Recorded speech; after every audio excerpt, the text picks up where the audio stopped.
Maggie, I am so thrilled that you are here doing a masterclass episode for Studio Class. Thank you, thank you, thank you so much for being here. And I just want to kick things off by having you tell us just a little bit about yourself, your name, tell us what's filling up your heart at the moment, all that kind of good stuff. Thank you so much for having me. I'm really excited to be here. Like Megan said, my name's Maggie Finnegan. I currently live just outside of Boston, and I am a soprano, and I sing all kinds of stuff, but I'd say my favorite things to sing are contemporary works, and I really like working with composers and librettists and, having a hand in sort of creating new things. Because I live in Boston and it's a big early music town, I also do some early music as well, which I also love. So I kind of do the old and the new stuff. I'm originally from California, and I moved out to New York for my undergrad, and then I went to Peabody for my grad degree. So that's a little bit about me. Yeah, I love it. I love anytime we get to talk about like the far reaches of like very early things and very new things. Yeah. I love, it's so interesting to me that singers that work in contemporary classical music also regularly do early music. I think that there's so much similar timbres, choices, things that you get to make in both of those areas of music. Is that something that you experienced when you started doing more of either one of them? Yeah, for sure. I started doing, I think, contemporary music first. And then I sort of fell into early music almost, and realized I really loved it. And I was getting work in it. And yeah, like you said, it's odd because a lot of folks who run the companies around here or in other places would hear me sing really contemporary things and then hire me to sing, Vivaldi. Yeah. And I would think, wait, why did they hear that and think of that? But now that I do more of it, it's really, I think there is a lot of overlap in kind of the vocal flexibility you have to have as far as like, techniques, using straight tone, using just like, learning things that are sort of outside of the kind of standard classical repertoire. Yeah. And also I think, something that I like about early music is there's, especially with the really early stuff, which I've also done like medieval music and things like that, there's actually like we don't know as much about it. And so often you just will get a melody or you just will get kind of the framework. Yeah. And a lot of the process is actually building it. And so there is a bit of like a contemporary kind of swing to it because it's you're creating it based on something really old, but of course we don't know exactly what was going on. We have like frameworks. Right. So I think there is that it kind of hits that part of me that really likes to, create and interpret at the same time. Yes, I love that. I love that marriage of creation and interpretation.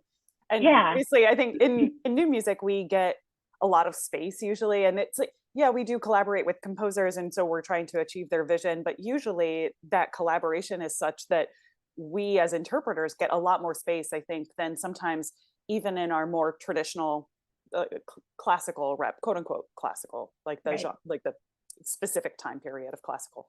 But I think that's so neat. And I think both of us gravitate towards that ability to just kind of explore a little bit more. So for Maggie, I'm wondering, at the beginning of all of our masterclass episodes, I start with the same question because I'm just really curious about kind of what is an intention that you are keeping for yourself at the moment? It's a really good question. And I think for me, it's sort of always changing. So your question of like in the moment is great. And something I've been really working on is kind of following my energy in the sense of in a small scale and a larger scale. And the small scale would be sort of like, when I have a free day where I'm not, going into a rehearsal or doing something like that, but I'm structuring my own day as far as like, I have to learn this music. I have these other, even like household chores or whatever things I have to do, errands. I'm a big planner. I love making lists and things like that. And I think it was easy for me to sort of fall into a pattern of, oh, well, I said I was going to do this thing at this time, so I have to. Yeah. And which, you know, is kind of funny because it's like a self-imposed rule, you know? But actually my therapist was saying, you know, just follow your energy. And I thought, I love that, you know? And so every day I sort of wake up and I think like, well, what do I actually like? I know I have to do these things today. And what do I actually feel like doing first? Like maybe yesterday I felt like working out first, and maybe today I actually just want to like wake up, make some coffee, sit in bed and like work on music. Yeah. And like not get out of bed until 1 because like, but like get all the work, you know, the music work done first. Yeah. And of course, like there's always times where you just never want to do the thing you don't want to do. Yes. It's not like it's always wonderful and it flows, right. But it's like sometimes I'm like, well, I'm really stuck and I've been practicing for an hour and I just like my brain is foggy and I'm like, you know, I'm going to take a walk, you know. And so it's having more flexibility because I tend to be I think a lot of us in this industry are perfectionists, and I tend to be very like, no, things have to be this way.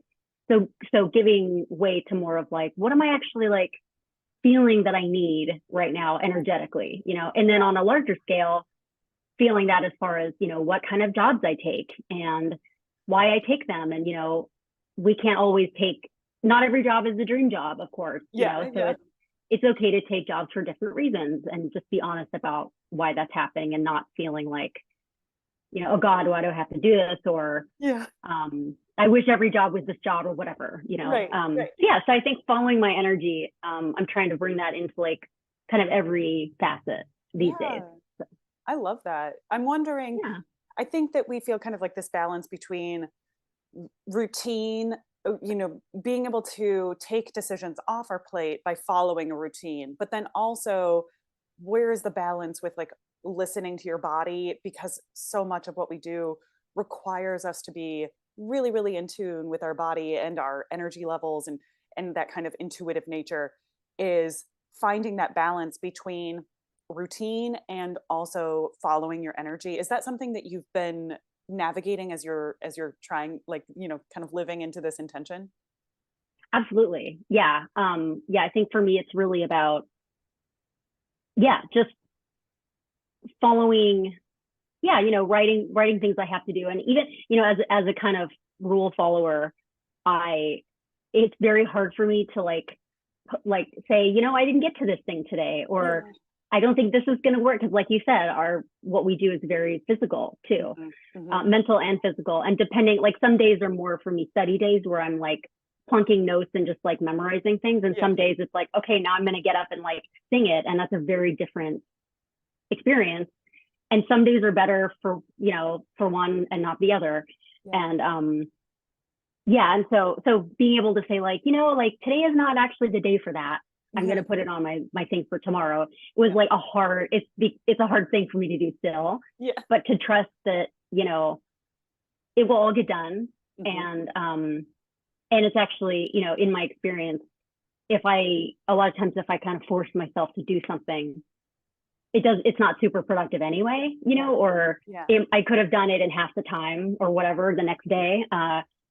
So having that flexibility is a good lesson for me, you know. I think one of the things that I have to remind myself is like no gold stars for suffering. And so like I love what you're saying about kind of following your energy. Is like sometimes when you're trying to force yourself, I'll get that in my mind from, you know, hangover of hustle and grind culture and stuff like that, just like push really hard, right? And then it's like, and I'm like, it doesn't mean more that I did it on a day that I wasn't really feeling it. And like, in fact, it's a little bit better if I'm more in tune with, oh, today's a great day for this thing, today's a great day for that thing. So I really appreciate hearing you say more about that, and just kind of thinking about like, how do we check in with ourselves so that we're not following maybe advice that isn't the right thing for us, right? It's like there's so much advice about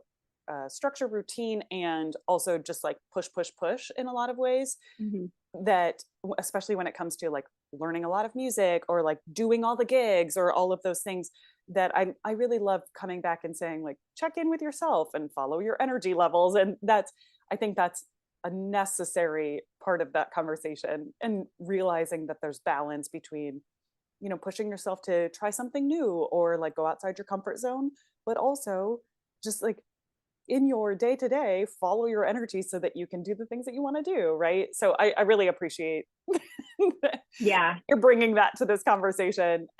You mentioned some of like getting ready, memorizing things, plunking things, like just preparing music in general. And one of the things that I really like to ask about is, what is a technical skill that you really love to teach? And so this can be anything. It's really just about, when you're working with students or you're working with other colleagues, and you just really light up when you get to teach like this particular thing. So I'm curious what that is for you.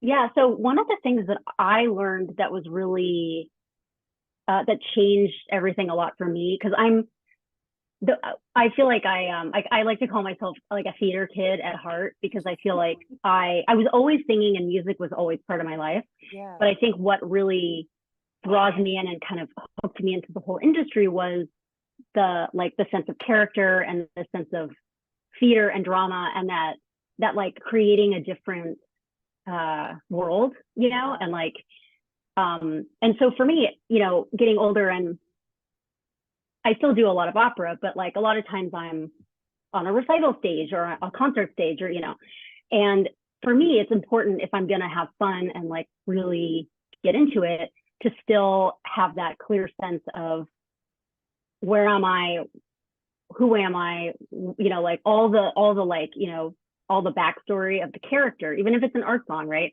Yeah. And or even if it's a vocalese, I'm learning the vocaleses right now, and so that's a challenge, right? Because it's like, okay, like what's going on, and so something I really like to teach, because it's so meaningful to me, is getting super specific about writing in subtext for my above or below or whatever my text or non-text, as the case may be. And for me, I actually, whether it's an English text or not, I get really specific about every word, every line that I'm singing. What is my character actually trying to say? Because we all know that, we don't always say exactly what we're thinking. Yeah. And especially in repertoire where you get lots of repeats. Yeah. Or there's a lot of coloratura. Yeah. And, it's, there's nothing more boring than like singing or listening to coloratura that has like nothing behind it. You're like, no matter how impressive it is, it's just after a while you're like, okay. So I get super specific, and I mean, it's time consuming, and it's like one of those things that I sort of have to like, okay, it's going to be worth it because it's going to be so much more fun. Yeah. And what I will do is I'll write it down really specifically, and then it helps me to sort of recite or deliver that text as a monologue. I don't necessarily have to memorize it, but it's like to say it so that there's like a natural intention behind all the words, because it's hopefully, if you're singing work that was set really well by the composer, and words that are really great words, hopefully it all kind of flows and it feels really natural. But you still have to find kind of your own personal cadence. And especially when you're doing works, unfortunately, they're not all like that might feel awkward, or it's like in old English, or it's in another language that you don't speak the language. To find your own cadence, so that when and it's actually easier for me in a different language, so that obviously I translate the language so I know exactly what those words mean. But then eventually when I am performing, ideally I get to a place where I'm not thinking about the words I'm saying. I'm not thinking about the direct translation. I'm only hearing my own like subtext. And to me, that's just like, that cuts out the sense of like, it allows me to be more like in the flow, in the moment of whatever I'm doing. And sometimes in addition to that, I'll do like an overarching, I'll have like sections of the piece where I'll attach like a certain emotion or objective or something, so that there's more of like an overarching flow, as you know. So there's the real specific, and then it gets like broader. And for me, I feel like I hear and feel a huge difference in my own performing. It's just more fun.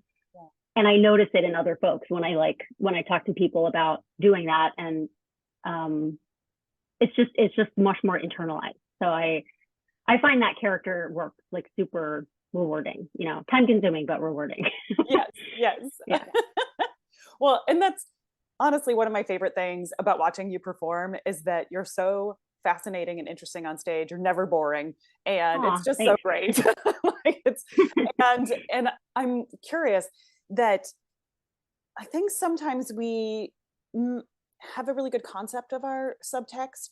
I was wondering if you would talk a little bit more about if there's anything specific that you do to really kind of embody or bring that from a conscious awareness of your subtext to what that feels like motion wise, like physicality wise. That's a really good question. Like theater and kind of concert space, because we know that those are different, but they both require that embodiment. I would love to hear you just talk a little bit more about that. Yeah, and I mean, I have to say it can be even more challenging when you're in a concert setting, because, you know, on the stage, you're usually having a stage director kind of telling you physically what to do. So, well, that it can be easier or more challenging if depending on if it's counterintuitive, you know, because sometimes we all get those stage directions where we're like, okay, like I don't know why I'm doing that, but sure, you know. But for me, actually, what I'll do is, and I'm like a really physical learner, so I kind of do this anyway. When I say the thing as a monologue, I'll either be in front of a mirror, like big enough so that I can kind of like, I have my like, I don't know, 3x3 foot box, you know, that if I'm on a concert stage or, you know, recital stage or whatever, that I can kind of move within. So I'll sort of take note of things that I'm doing naturally. And I have even before I have like video recorded myself when I'm practicing, and that way I can go back and look and say like, oh, I noticed that every time I say this thing, I like look in a certain way, or I'm Italian too, so I talk with my hands, you know. So it's like, and then I can actually kind of work it into my staging, you know, in a way that I end up kind of doing it every time, and it becomes a little prescribed, but it initially came out of my own movements. The other thing I do is and this is just, you know, something I learned in school, was like, you know, if I'm speaking with certain people, if my character is like talking to a certain person, or if there is no character and I have to invent it, I'll like invent someone that I'm, you know, talking to, or and I put them in very specific places. So for me, it'll be like, okay, like for example, the Queen of the Night in Magic Flute. A lot of people know that aria. The first aria where she's convincing Tamino to go find Pamina. And you know, so I have like each character in very specific places. Like Tamino is always right here on to my right, and for me, my sort of like inner when I'm thinking things and I'm kind of inside, you know, how we say things and then we think, you know, oh yeah, what was that? You know, and maybe your brain, you look up, because a lot of times when we were thinking or remembering, we look up to the left, things like that. So like my inner thing will be in a different direction. And so it's like more interesting to watch that it's not like all, you know. And it makes it easier to like communicate too, because like when you put things in different physical places, it affects your face and your body and your emotions if you connect things, you know, in different physical places. Absolutely. I love that. I've been thinking a lot about some of the motions that we learn in singing, and then also releasing ourselves from doing something that feels natural because we've been doing that as singers, and then coming back to what feels natural as just our contemporary human people, like like motions that we would make in our lives. And so I'm curious, do you, when you're paying attention to your natural motions, when you're thinking about that, do you ever catch yourself kind of doing singer motions, quote unquote singer motions, versus something that feels more natural to you, Maggie, as a person? Yeah, that's a really good question. And I feel like my problem actually has always been that I'm actually kind of an introvert, and I think a lot of us are, which is odd. But so I was always, for me, it was always like, I was always being told to do more physically, because I tend to, like, even in my daily life, I tend to be sort of like, I stay within my, physically, I'm not like all over the place, Right. And I'm a small person. Italian hand talking. Yes, even with the hands, they stay within the box, So for me, actually the problem was, or one of the challenges for me was to actually make my movements bigger, which, like, there is that pitfall of like opera emoting or opera staging, where everything is just like so huge that, again, it's like you can only get away with it the Met, because the Met is so huge. But anywhere else, it's going to look like really forced, stupid. like, you're really forced. Exactly. So for me, it's I kind of had to remind myself, like, it's really unlikely you're going to go too far physically, because I tend to go in the opposite direction. And I think we all have our own talents, right? Some people have to kind of rein it in. And I forget what teacher it was who told me this, but they would say you can always slice a ham, meaning if it's like over the top, you can always rein it in. And so they'd say, don't be afraid to overdo it, because we can always rein it in after. But for me, it was always, giving myself permission to be big. And so actually, Queen of the Night is another character that I had to learn that a lot with, because she's a larger than life character. And, and so for me, it was giving myself permission to, like, make those really big gestures and, like, make myself feel big on stage. You know what I mean? But it's interesting because there is so much more contemporary opera happening now, which is fantastic.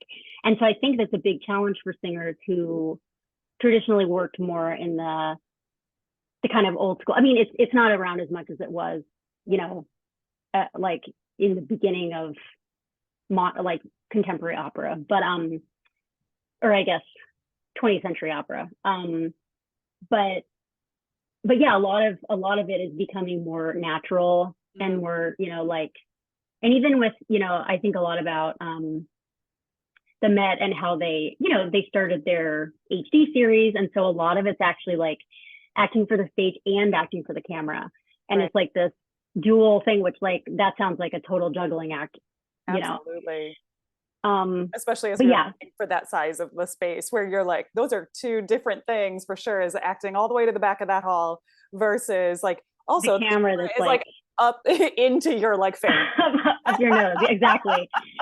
Yeah, it's very interesting. So I think where music and opera is going right now is, like, the genres are all starting to kind of come more closely together. As far as, like, people want to see more natural behavior, reality TV is, like, everywhere, And the funny thing is, though, that I notice a lot is reality TV ends up being, I think we don't realize, like, how dramatic just real life is. You know what I mean? And there's always a sense of, like, oh, no one would do that. It's like, well, so it's maybe they're influencing each other. I don't know, but absolutely. But yeah, it's definitely like a tightrope walk sometimes. Yeah. Kind of taking a little bit of a pivot here, I think, especially being able to teach some of those things, talking about embodying things. The pivot that I'm curious about asking next is it's kind of like a little bit more career focused, and because we've been friends for a long time now, but, like, one of my things is about micro actions and really just kind of, like, bringing things down to their kernel level. Like, what's the thing that things that you do to just kind of keep things building on top of each other, keep momentum going in your career, so it doesn't feel so overwhelming, like, oh, I have to do all of these things all at once. So the example that I always use in this is like, a micro action is not write the grant, because the grant is like 17 parts, right? Like, it's like, oh, I'm going to like finalize the budget for the grant. Like, that's kind of like bringing it down. I'm wondering if you could talk about something that you feel like is a micro action that you've done in your career that just kind of helps you feel like it's moving forward, or it doesn't feel like it's stagnating anywhere, because you've been able to kind of like do something that's very manageable regularly. Yeah. Yeah, I don't know that, like, my thought about this is more, it's not as much of a concrete thing as more of like something that I try to keep in mind. And I mean, I'm pretty sure everyone can identify with this, with this career, and any career that's very competitive. It's very easy. It's always been very easy for me to, compare myself to other people and say like, oh man, they just had this debut, or whatever, whether it's, it's like, there's always going to be someone who's ahead of you or behind you in this subjective way of thinking about it. Right. And so for me, something that's always kind of kept me balanced and moving forward, because again, like you said, it's very easy for me when I get overwhelmed, I kind of get paralyzed, and I think, well, I don't know where to start. There's too many things, so I just can't do anything, you know? And so, for me, it was always like, well, you know what? Like, we're all on our own path, and like, you have no idea what people, especially with, social media and all that, we have no idea what's going on behind what we see on the outside, right? I mean, like, it's very easy to say, oh man, I wish I had XYZ. I wish I was that person. I wish whatever. But, you don't know what that person's dealing with. You don't know, whatever. Yeah. I'm sure they're looking at someone else saying, man, I wish I could be them, right? Mm-hmm. So for me, it's always, to keep things in perspective, it's just like, okay, like, what do I want, like, in this moment?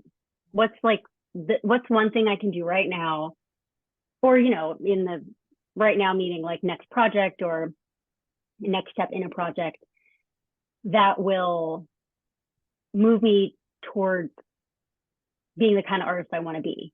Or like, even if it's like, I'm working on this really tricky thing and I just need to be like reminded that I love singing. And so I'm like, I'm going to just take 5 minutes and sing this other thing that I know like the back of my hand, that just feels really good. And just remind myself, oh yeah, you really like this. Yeah. It's not all a struggle, and you've already accomplished a lot, So to celebrate, so I'm kind of going in different directions, but to remind myself that I'm on my own path, and also to recognize that there's already been a lot of growth on my path, and even if you're like, it's not just like, you can only say that if you're as many years into my career as I am, but like, even if you're beginning, there's something that took you on this path, and like, you've started down the path, and like, it's not an easy choice to make. It's not, and so, giving yourself credit for the things you have done, and then saying, cool, like, I already did all this, like, let's keep going, as opposed to, oh man, there's so many things I haven't done, so keeping things in perspective, for me, it's sort of, it really influences like every step, and just saying, I am where I am, and everyone is where they are, and it's like unique to each person, and that's okay. Yes. It's hard for sure. Yeah. It is. Maggie, you said something in there about being the artist that you want to be that really just struck me. And I'm wondering if you have Any ways that you check in with that you could share? I think that so much I'm like a relentless goal setter. Like, and so I don't want to like force that on anybody. That's my version of doing it. But I also just love hearing people talk about the ways that they check in with that self-awareness, but also, I don't know, quote unquote, feeling into the future, whatever that Mm-hmm. is. I'm just so interested in how do you check in and say like, what is the artist I want to be? Mm-hmm. What am I doing to kind of realize that in my life? Yeah, that's a really good question. I think it's so important to check in like that, because especially as a young performer, I mean, and we all have to, there's a time in your career where you just have to take everything that comes at you. Yeah. Yeah. It's the reality. Yeah, at least for my perception. And that's sort of what I did. And I always felt like early in my career was a lot of like, let me just say yes to everything, and then I can maybe open myself up to new things that I didn't know existed, which is sort of what happened with new music, for me. And so for me, it's really about, looking back and saying, going back to the basics of like, okay, why do I want to do this? Mm-hmm. Like, why not do something easier? Yeah. Like, for real. Yeah. So like, there's got to be a strong motivation, and it's like, yeah. Anyway, I'll back up. But so why do I want to do this? And for me, a lot of it is looking back at, we've all had those experiences on stage or projects we've worked on where we thought, yeah, this is it, hopefully. And if you haven't, like, you will, Yeah.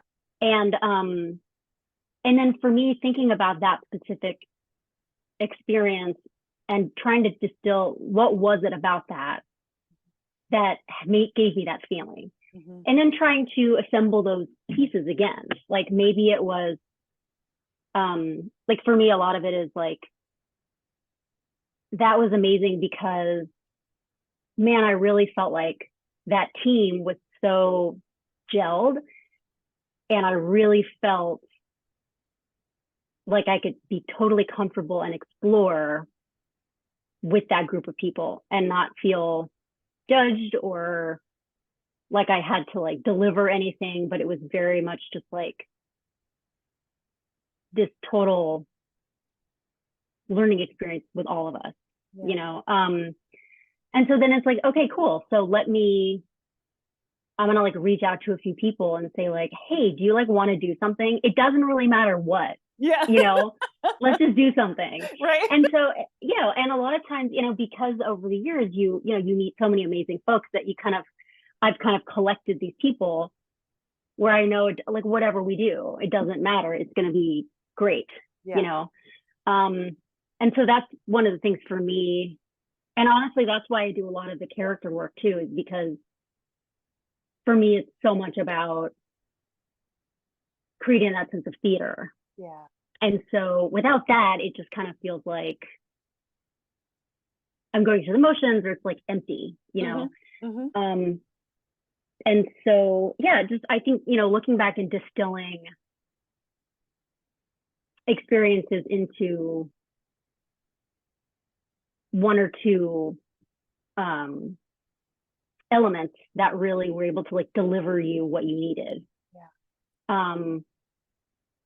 And I found that, there are like a bunch of different ways that I can like get that sense of fulfillment. And so, looking back on past experiences, and I think even when you're a really young singer and maybe you haven't had that many experiences, there's a reason why you want to do this.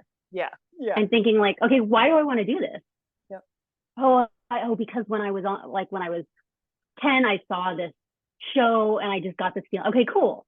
So like, what was it about that feeling? Oh, I really love the, I don't know, the feeling when the orchestra really like came together. Okay, cool. So like, how do you find that, and creating opportunities for yourself, when you're a young singer, like, when I was younger and I was again, taking everything that came my way, you learn a lot about like what you like and what you don't, but also during that time, I also made a point to create my own experiences that maybe, you know, there was no money in it or whatever. Right. Right. But it was super like fulfilling. And so that kind of carries you through, because you have to do the things that make you money, even if they're not, you know, the exact things you want to do. Right. Part of it. When you say that you created your own opportunities, could you give an example of kind of what you did to make that happen? I mean, for me, it was a lot of like, I would do, you know, recitals. Like I would find friends to do recitals with, or do, create little programs and like, you know, work with, churches are great for, you know, for spaces, or try to get on like little local like concert series, those kinds of things, where you get to pick your own repertoire. And so you have more control over what you're doing, you know? And then that gives you the opportunity to like pick the people you want to do the thing with, you know? Exactly. Yeah.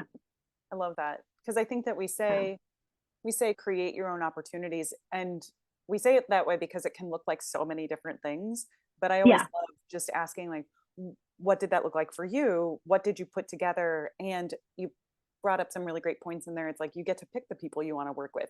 You get to like really create something for a specific space, you know, because you know where you're trying to like perform it, and you can, you know, work with people that want to do the same things that you want to do, and you can try some stuff out. It's like probably a very like loving audience because you know them all or something, you know, like, so like all of that stuff is really important to thinking through, like, what does it mean to create our own opportunities when we say something like that? You know, what are the nuts and bolts of getting to do that for the stuff that you actually want to do? So I'm wondering, Maggie, do you have anything, you know, coming up right now that's kind of like filling you up, that's kind of giving you that sense of fulfillment or meaning that you might have attached to experiences in the past?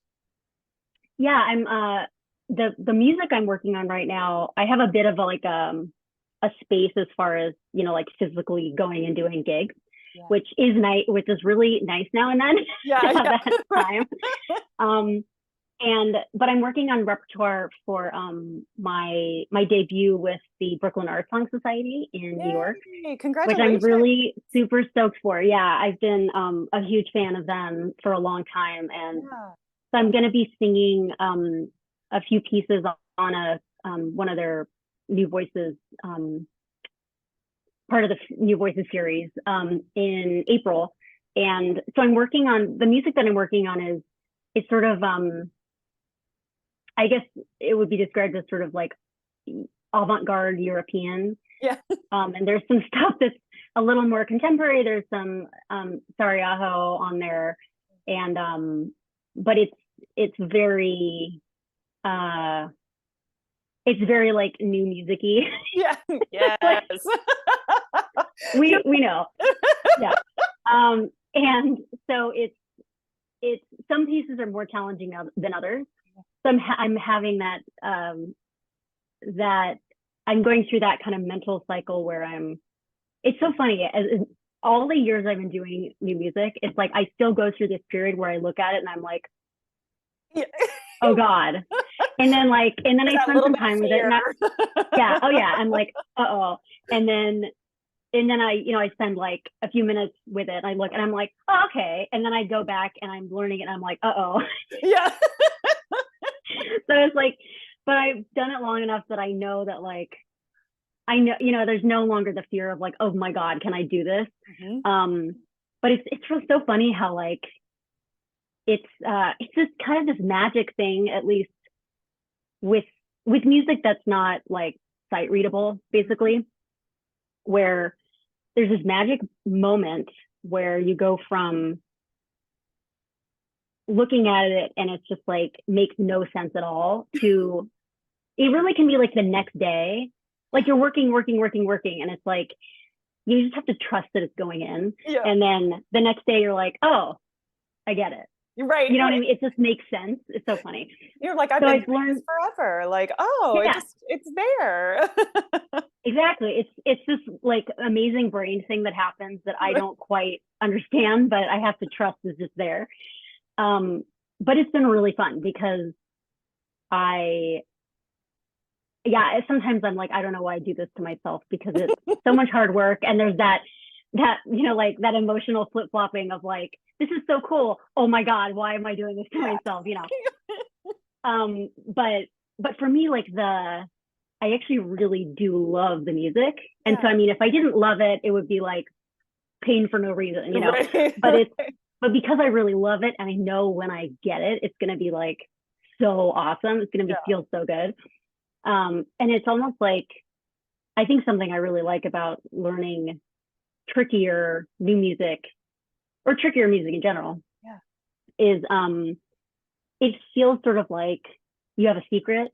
Because like when someone else, like you know, even someone like me who sings all this kind of stuff, when I hear someone sing something else that I don't know, it sounds like they have like a magic talent, like not like, what am I trying to say? Like sounds like they have like a special power. Right. And like they understand something that I don't. Yeah, how are you doing that? Yeah. And so there's a sense of like, and to a certain extent in my own head, there's a sense of, because there is that mystery between the moment of not knowing and the moment of knowing. Even though you know it's because of all the work you put in. There is a sense of like, how am I doing that? That's amazing, you know? And so I really like that. You know, I think that's really fun. And it keeps me on my toes, and it keeps me with like a sense of sort of wonder of, you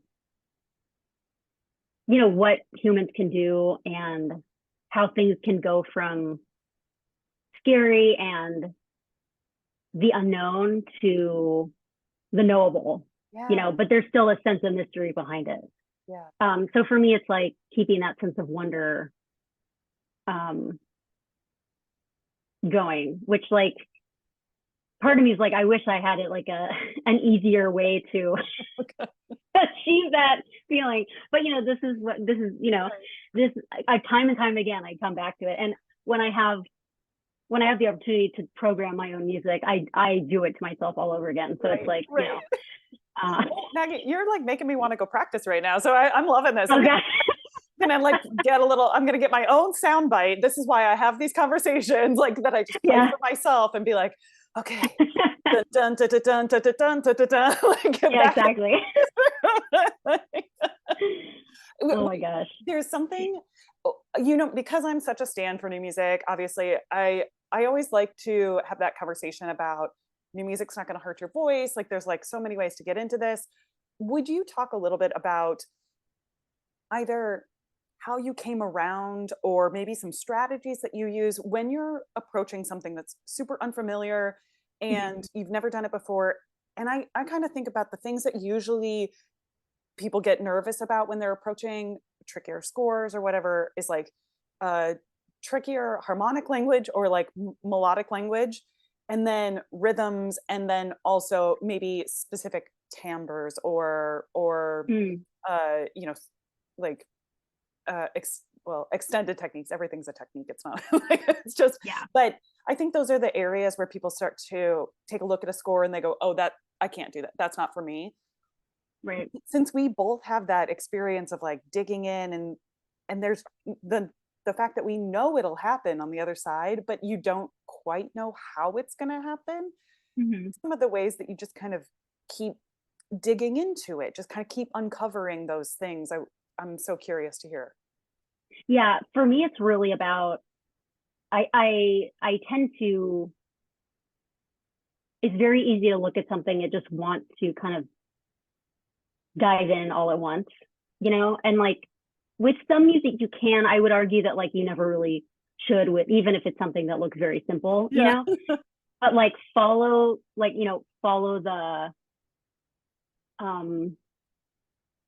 the steps that you know work, and just like trust the process. That sounds like so hokey, but for me, it really is, you know, like, yeah, when I look at one of these pieces that when you look at it all at once, it looks really scary. But when you just, often I'll sit down, like, what do I do first? Usually I tackle the rhythm first. If it's sort of rhythmic, even if it's not rhythmically challenging, I'll just sort of like go through and just like tap it or ta ta ta or something. And once I have that, then I add the notes. And so it's not like you're trying to do everything all at once, because I don't know if maybe some people's brains can do that. Mine cannot. So I envy people if they can. Right. But yeah, and so a lot of it is just like going step by step. And so it's like rhythm, melody, and for me with you know, with tricky intervals and things like that, or if the melodic, if they're like, is it really much of a melodic language, or it just doesn't make sense in my brain, I for me personally, intervals, like writing out the intervals works really well. Yeah. And finding little patterns like, oh wow, these actually spell out like just a minor chord. Yeah. But like in the context of the piece, like it does not sound like that, right? So like distilling things down to like little moments. Yeah. And then I find like, you know, a lot of it's just repetition, like doing it over. And like, then that magic moment happens where it's like, oh, I can sing that line. And like, somehow I like know all the intervals, you know? Right. You ever had a moment where you didn't know how to count something and then had to like figure that out? Yeah. Yes, absolutely. And sometimes it gets me, sometimes there are pieces where, especially, yeah, it just depends on how things are written, but sometimes they're written in a way where I just have to go back to the basics and just like beat out all of the eighth notes. Yeah. And just be like, and then after I do that, I'm like, okay, I kind of see how this all fits together. And then I can look at it the way it's written and it starts to make sense, you know? But and it's funny because, you know, I think we all have some degree of imposter syndrome, you know? Right. And I remember I used to think, oh man, you know, I have to do these things to help myself learn this. This must mean that like, I'm not as smart technically, but then I'm like, as I, you know, do more of it, I think like, no, like everybody has to do this. Everybody has to do this. Yes. No one can just look at this stuff and just do it. I mean, you know, there are degrees too, you know. Right. I'm so amazed at like pianists that I work with where they literally just sit down and are like, play things. It's mind blowing to me. Right. But yeah, so I mean, and I think, you know, that's one of those things that brings me back to like, we're all on our own path. We're all, you know, you don't see all the hard work when you see someone perform. You just see the final product. And so it's very easy to look at them and assume, oh, wow, look how easy they just did it. Yeah. They're just doing it then, but it's because of like so much hard work, you know? And so, yeah, remembering that and staying, it's hard for me sometimes not to look ahead and think like, why don't I just know it now? Why don't I just, you know, like, why don't I have it already? But just go like, no. Okay. Do the rhythm, do the notes, do the intervals, do the language, do the, you know, right. Yeah. Following those steps for me is really, really crucial. Preach. Yeah. Like that's like all the unglamorous parts where you're just like in the practice room in your practice space, just being like, figuring out this beat. Yeah. like banging two notes, the interval, being like, why can't I hear a fourth? Why do I not know what this is anymore? I'm so glad I'm not alone. Oh, no, you're not alone. Yeah. I feel like the funniest ones, it's like, especially like fourths or something, it's like you get something that's like a very consonant interval and you're like, your brain has been all over it and you're like, no, I'm sorry, I can't even hear a third anymore. I'm just like, I'm just done here. Like, this is it. Well, it's amazing how your brain like orients, because like when I've been doing a ton of kind of tricky contemporary music and then I have to like, I sub at a church or something and I have to just like sight read a hymn, my brain like does not know what to do.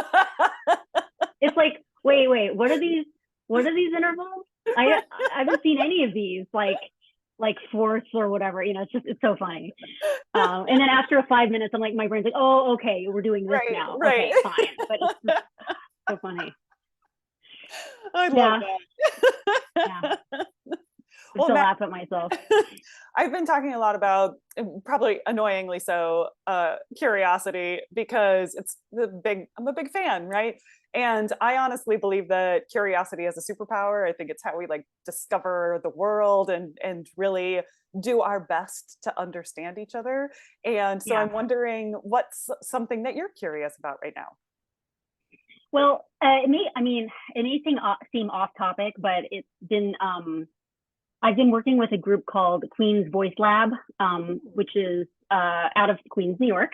All of us, it's a bunch of artists, singers, and we're all connected to Queens in some way. And we're really dedicated to, just creating like best practices and making our world, our artistic world, more equitable. And we've been doing a lot of talk about anti-racism. And so I've become really curious about, learning more and educating myself about, the white supremacist system that we all live in, and what that means and how it means that, we that I operate and like decisions I make, and especially within our industry, but also outside of it. And so I've been I started during the pandemic that I was working with this group. So over that time, I've been, trying to educate myself, reading more books. And I've read I read Stamped from the beginning, which was fantastic. I just finished White Fragility, which was also very enlightening. And I'm trying to, one of my goals for this year professionally is, with music that I get to program myself, I'm dedicated to only programming works by, BIPOC composers, creators, and people of, marginalized gender identities and things like that, to try to, just like, open up my own awareness of that. I already been sort of dedicated to singing a lot of works by female composers and librettists, which has been awesome. And unsurprisingly, I'm just not naturally exposed to a lot of works by BIPOC artists. And so I'm like, okay, it's time to go out and look for that stuff, because the system I'm in is not making room for that. So I'm really trying to break out of that as much as I can and try to like be better, just be better and just be better. Just be a better person, I guess, and all that, and just talk more about it, because it's luckily it is becoming more part of our national dialogue. But I think it's just the more work that individually we can all do, and especially in the arts. I mean, I think there's so much opportunity to explore these issues and let different voices be heard and things like that. So. Yeah, absolutely. Yeah. Are there, because you have your, your recital coming up in April. I'm wondering is that one of the spaces that you've been able to curate more like thoughtfully about the composers that you're kind of including there? No, the repertoire was chosen for me. Gotcha. There's at least one piece by a female. There might be two. I can't quite remember yet, but right now. But I will be. I think I'm going to be giving a recital masterclass at Vanderbilt in the fall, and so I get to program everything for that. So I'm very excited about exploring that and also finding ways to kind of like, link the repertoire just besides like these are marginalized people. Yes. Yes. But like other, these are other reasons why I really love their work. It's not just that. So and I'm already having a lot of fun. Yeah. So go ahead. I was going to say, I truly believe that's like a baseline for what we do, is just like, obviously that's thinking broadly about how we're programming, and then, but bringing our artistic voice through that with just the knowledge that we're starting. That's the requirement. That's the point of entry, is that of course we have like diversely programmed like programs, so I'm so so happy that you're thinking about that, that you're with a cohort of people that are thinking about that and wanting to encourage each other, and just like you said, best practices, and being able to create thoughtful community that way, I think really helps us be better as a field. So I'm so glad to hear about that, because I hadn't heard about the lab yet. So I love when I can send you more info, and there's info on my website as well. So if folks check out my website, they can find more about Queen's Voice Lab too. So. I love it. Well, and also that's a perfect segue, because Maggie, where do people find you on the interwebs? I would say the main thing is my website. It's maggiefinnegansoprano.com. And that for our folks that are listening. Yes. So it's Maggie, Maggie, Finnegan, F as in Frank, INNEGAN, Soprano, SOPRANO.com. And from there, I have links to my other social media. I do have Instagram. It's more of a personal thing, but I do post a lot about gigs, and I'm happy to have folks follow me. And I also have an Instagram for my pet snakes, if you're interested. This is a whole different thing, but you can also follow. I think I have info about that on my website too. So amazing, awesome. Yeah, Maggie, thank you so much for this. As I was mentioning before we even started recording, I was like, we haven't had a chance to chat and talk for so long, and so this is just like scratching the very top of like all the stuff that we could get into together. And so I'm definitely going to plan something else for us to just dive deeper like later. It'll be so fun. Yeah. But thank you for sharing all of your wisdom and grace with my studio class listeners, and I hope we'll be able to check in with you again soon. Okay. Yeah, thank you so much for having me, and I hope everyone got something out of this for me, and I'm really excited to be a part of this. Thank you so much.